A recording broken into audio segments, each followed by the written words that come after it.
அப்துல்லா இப்னு Zaid இப்னு அப்துர் ரப்பு அந்த வார்த்தை அவங்க காதுல விழுது. ரசூலுல்லாஹ் வஃபாத் ஆயிட்டாங்கன்னு உடனே அவர் கையை தூக்கினார். அல்லாஹும்ம ஹுல் பஸரி ஹத்தா லா அரா அஹதன் பஅத ரசூலில்லாஹி ஸல்லல்லாஹு அலைஹி வஸல்லம். இரக்கமுள்ள ரப்பே, நான் நபியோடு வைத்த அன்பு உனக்கு தெரியும்.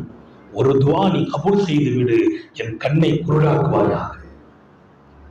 ஹுல் பஸரி ஹத்தா லா அரா அஹதன் பஅத ரசூலில்லாஹி ஸல்லல்லாஹு அலைஹி வஸல்லம். அந்த பூமான் நபியின் புனித வதனத்தை, உன்னத முகத்தை, சிரித்த வதனத்தை பார்த்த இந்த கண் இனி உலகத்தில் யாரையும் பார்க்க நான் விரும்பவில்லை. என் மனைவி மக்களை கூட இனி நான் பார்க்க விரும்பவில்லை. உனக்காக, என் ஹபீபுக்காக நான் கேட்கிறேன், என் கண்ணை குருடாக்குவாயாக. அந்த துஆ எவ்வளவு பவர்! கையை நீட்டிட்டு கீழே போடுறாங்க, ரெண்டு கண்ணு தெரியல, ரெண்டு கண்ணை இழக்கிறான். அந்த